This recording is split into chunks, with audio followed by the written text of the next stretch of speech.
It is my pleasure to introduce Matt Walters today. Before he gets started, I want to say a few things about Matt. Matt was part of the world famous 1989 football team. I'm not that old. That's Getting there, but I'm not that old. This is his third season. Matt graduated from Northwestern the first time in 2001. 2001 was undergraduate. So how long were you here your first tour? 6 years? Including my master's 6. So. Yeah, 6 years. And then he went to Louisiana, New Mexico, and back to Emporia State for a while, and that's where he was working before he came here.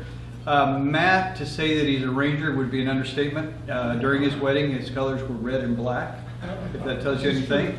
Besides the other, you've got 100 plus players right now? We'll have 150 come August. Holy cow. Yep. So besides the responsibility of 150 young men, he and his wife Suzanne have the responsibility of 2 young men that he's trying to raise here in the city of Alva. Very pleased to have Matt Walters speak to us. Please give a warm welcome to Matt Walters. Thanks, Skeeter. Appreciate it. Again, thank you guys for welcoming me and having me here to speak to you guys and talk on behalf of our program.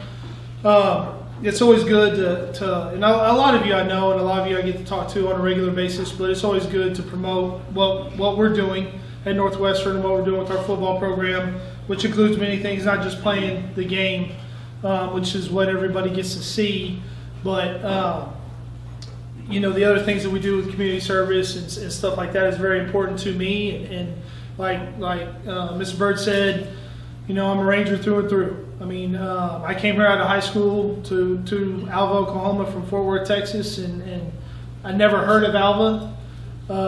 My dad brought me up here on my visit up here. Coach Lynn was the head coach at the time. And, I just kind of fell in love with the place. I mean, we went and ate at what at the time was Florentino's, I think was the name of it at the time, and just met some people, and I'd never been here before, and just people acted like I'd been here. And I didn't get that when growing up. I mean, I grew up in a big city in Fort Worth, and I didn't get that. I didn't understand that, and I was like, man, I want to be a part of that. And what's funny is, I left here in January of 2003, and when I came back in December of 2014, so 11 years later, it hadn't changed a bit. I mean, the people hadn't changed a bit. Yeah, there's some more buildings and stuff, but people are just as welcoming and friendly. And I love that I get to raise my children here and they get to go to school here. And, I just appreciate all of you guys that I get to run into on a daily basis and that are so supportive of me and my family and what we're doing at Northwestern. So I do want to say thank you for that.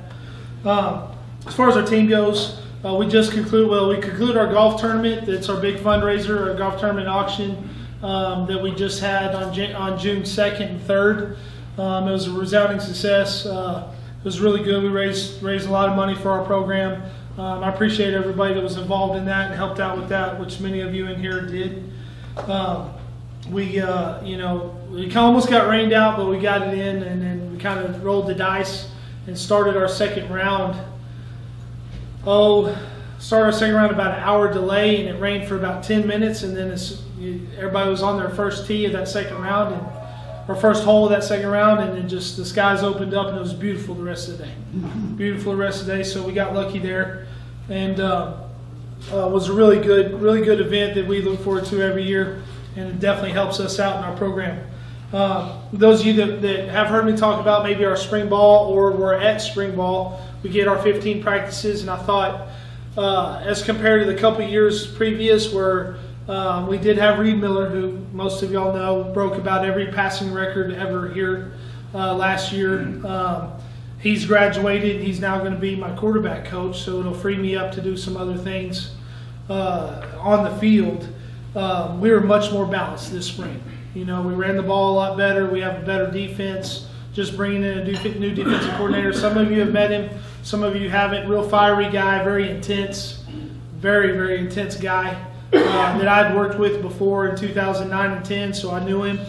And it was a blessing that we got to hire him here at Northwestern. He's really brought an attitude to our defense that we probably haven't seen here, because it's been pretty much an offensive school, even back with Bearfield and Coach Higgins, but with Alvin and Coach Meade, was a defensive team. And, hoping we get back to that a little bit, because we've been putting up all those numbers and points offensively, but haven't been stopping anybody. And that was my goal this offseason, was to get a much stronger on defense, and I think we did that. The spring game went great. Came down to the last possession. We actually played a real game. Came down last possession, and our defense came up with the interception in the end zone to kind of seal it for the black team. It was black versus red, so I couldn't, and we had no injuries. I couldn't ask for it to go any better. It really went. If I could have scripted it perfectly, that's how it would have gone. So I was very, very happy with that, and happy with our team's development and progress. From here, we during the summers, kind of everybody thinks it's a downtime. Just gearing up, and everybody's excited for the season to start. But us as coaches and our players are heavy into summer strength and conditioning, and we're heavy into camp. This is our camp season. We have 5 camps that we put on, 3 that we put on campus here, and 2 that we put down in Fort Worth, Texas. Being that's a big hotbed of recruiting for us too. About probably 40% of our team is from the Dallas-Fort Worth Metroplex. Just the sheer numbers. If you're looking at, like we talked about, 150 players, there's just to get those numbers. We have to really delve down into some more populated areas, and it's been very successful for us. Not to mention, there's about 80 coaches in the Texas area and the Oklahoma City area, and then a couple of the surrounding schools that are former Rangers that play football here, that are coaching down in those areas, and we really hit those hard. So we call them legacy players. So some of our legacy players that are coached by Northwestern alumni, we really try to hit those hard, and there's a number of our guys that are coming in are legacy players. But not to mention those camps. Those camps really help out with us recruiting.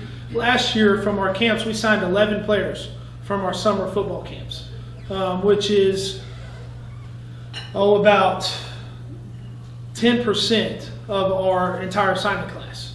So which is a pretty good ratio when you're talking about signing 60 to 70 players in a signing class, and 11 of them came to your summer camp up here in Alva or down in Fort Worth, where we hold them. So they've been very successful. Very proud of our guys and our coaching staff for getting those players to camp. Like last week, we had one on Wednesday, and there were 70 players there. And what's great about this, and what we're really doing, getting our name and our brand and marketing out there, is this was in Fort Worth, where 2 of the kids already had Division I offers. They already got offered by Division I schools, and they still came to our camp as a Division II school, which is unheard of, honestly. Because most of the time those kids are like, no, I already got a Division I offer, I'm not going to do that.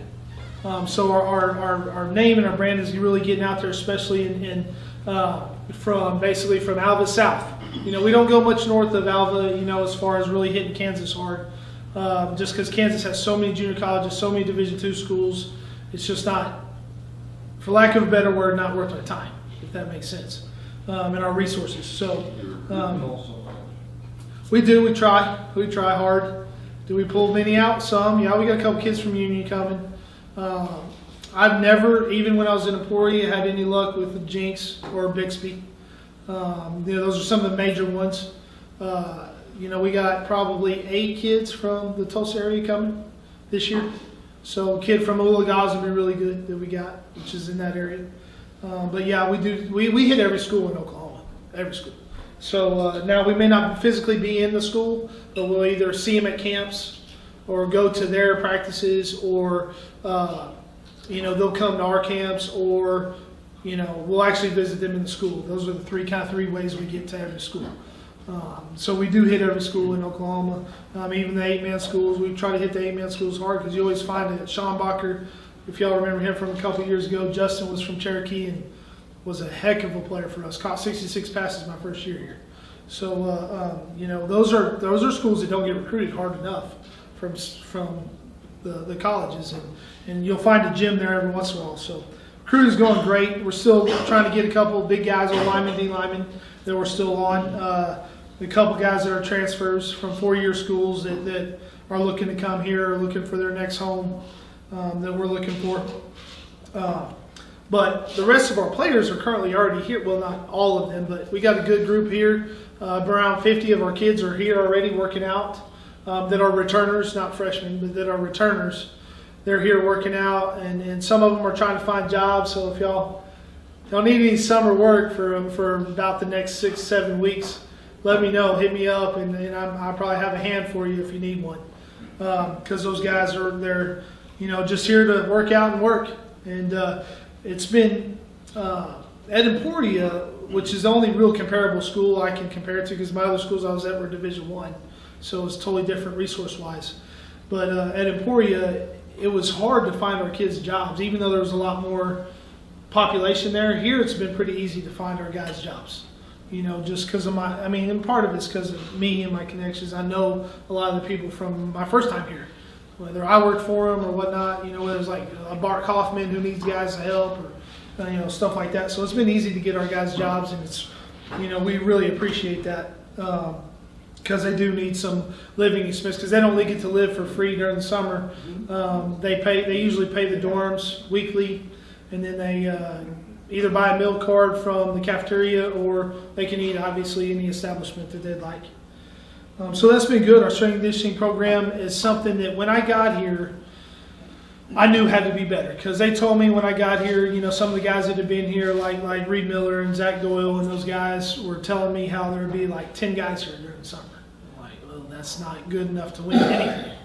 And that was a big thing that we needed to work on when I came here. Now, whether those numbers were true or not, or whether they knew exactly how many were here, I knew it had to get better.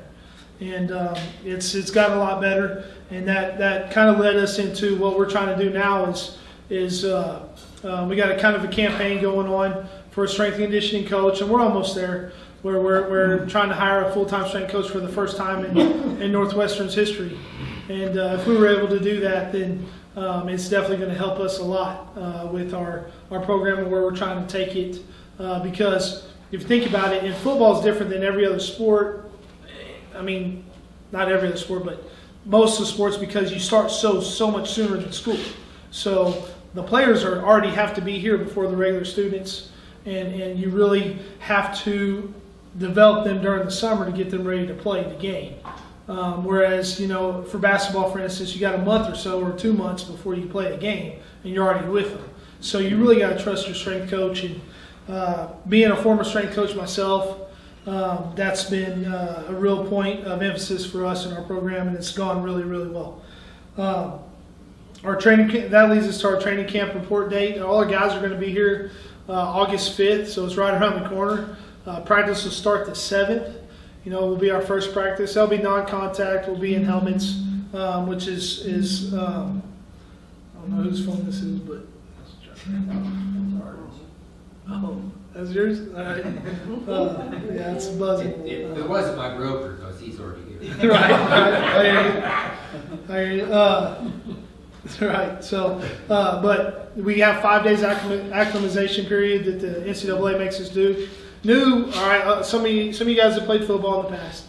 All right. Everybody heard the dreaded 2-a-days, right? Well, it's the first year ever there will never be a 2-a-day after last year.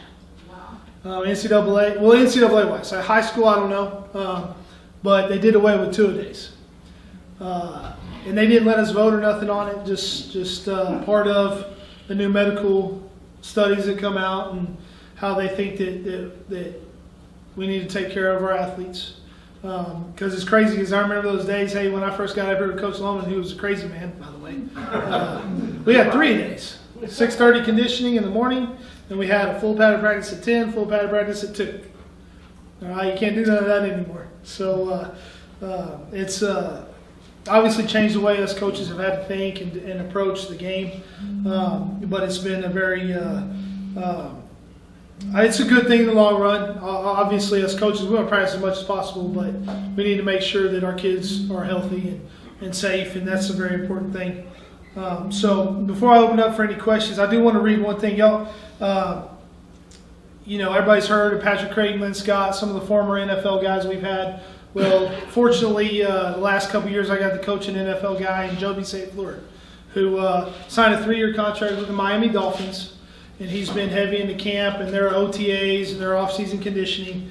He wrote me a letter from their training facility. And there's Dolphins parchment right here. I just want to read it because it kind of touches home to what we're trying to accomplish with our players, and so some of you can maybe understand how they feel about us and how we feel about them.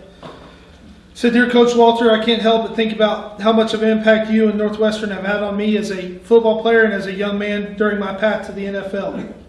From the time that you and your staff arrived at Northwestern Oklahoma State University until now, your coaching and staff and the effort you expect from the players have driven me in more ways than I can even understand. Thank you for all you have done for me and my teammates. I cannot wait to watch you lead the team to the top this upcoming season. Ride Rangers Ride, from Joby St. Fleur.